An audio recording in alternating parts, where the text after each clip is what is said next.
Well, Preston and Molly, the numbers really tell the story here at Seattle Police. There are shifts where these officers have half the number that they should have going into a normal shift, and the city says they have lost more than double the number of officers they've hired this year. Today, the council heard frustrations not just from the police, but also from the community.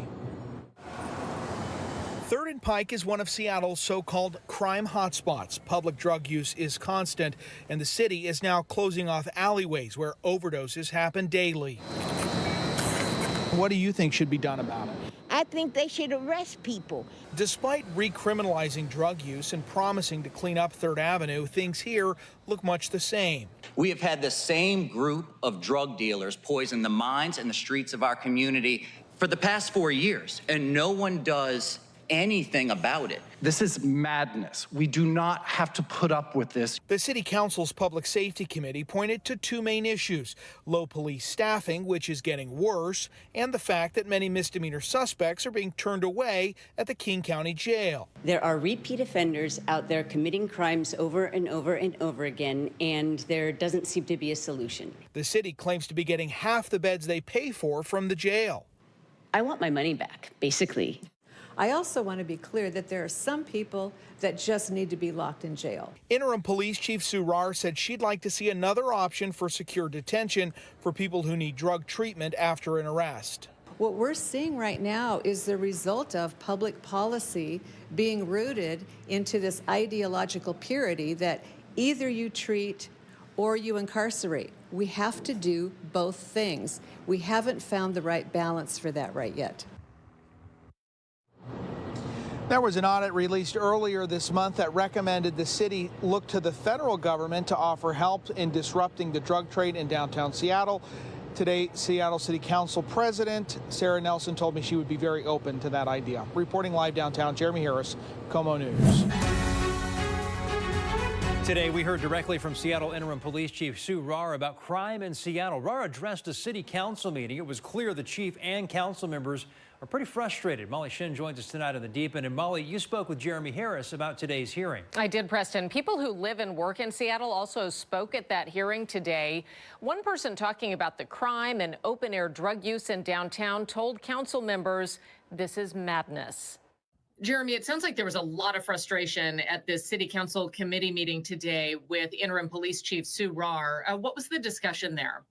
Well, you have to keep in mind, Molly, almost everyone on the Seattle City Council right now ran on platforms of improving public safety in the city. And it's just not happening. The numbers are not getting better, especially when it comes to shootings and shots fired. And when you come to downtown Seattle, the public drug use, especially in those hotspot areas like 3rd and Pine, 3rd and Pike, 12th and Jackson, they're no better than they were a year ago before this council was elected. So that's the underlying frustration. When we heard from Interim Chief Rahr today, she said there are some major issues that are holding the city back. First of all, she says the Seattle City Police Department is really struggling to get up on staffing. So far, they've lost twice as many officers as they've hired this year, and there's really no viable path forward to getting the staffing levels back up. Secondly, Chief Rahr points the finger at the King County Jail and says that even when officers are arresting people for many misdemeanor offenses, they are being turned away when they get to the jail. She says that's frustrating because they're trying to break some of these cycles like drug use and drug dealing, and they're being turned away when they're taking those people to jail. And she said it's very, as you said, frustrating. Did council members have any answers for how to handle either of those issues?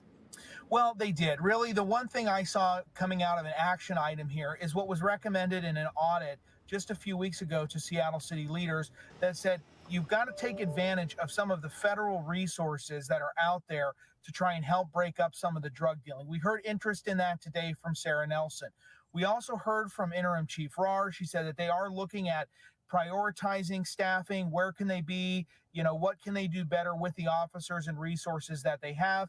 They're also looking at potentially hiring some civilians to step in and help with some of the investigative backlog. So not necessarily people with guns and badges, but folks who could help with some of the administrative tasks and help the detectives who are working under a backlog of cases. Keep in mind, Seattle PD, according to their own numbers, are down more than 400 officers since 2020. And Chief Rahr came in saying she knew that her big job in filling this interim role was to get some recruiting done, but time is really ticking on that. I know she doesn't plan on holding this job permanently. You're right. And the mayor has just asked for some more money to handle increased police recruiting. And one thing that Chief Rahr talked about is she said, we want to try and streamline the process for when people hire or want to apply to be a police officer here in the city of Seattle. She said right now she feels like the city is kicking too many applicants out at the very early stages. I asked her today, does this mean you're going to lower the standard for who's going to be hired as a police officer in Seattle? She pushed back against that and said, no, we're not going to lower the standard for hiring. We just want to bring in more people into that initial pool and then pick the best and the brightest from a bigger pool. Will that strategy pay off? Maybe, but it's probably not going to be something that pays off in the short term. And so for at least the next year, two, likely longer, the city's going to have to look at what strategies they can use to make the most of the limited police resources they have. All right, Jeremy, thanks for staying on top of it for us. You bet. So, Molly, you and Jeremy talked about all the frustration with crime in Seattle. I'm curious, what does city crime data tell us about how things are going? Well, Preston, overall reported crimes are actually slightly below last year, but Jeremy told me that the chief was emphasizing gun crime is going up. In the first 6 months of the year, reports of shootings and shots fired were up by 10% from last year. Gotcha. Thanks, Molly. And that brings us to tonight's Pulse poll. Here's the question we're asking this evening. What's the most effective way to address crime in Seattle?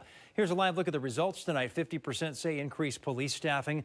41% say fewer restrictions on jail bookings. Only 9% say in-custody drug treatment. To vote right now, just scan the code right there on your screen. We'll be sure to bring you the latest results later on in the show.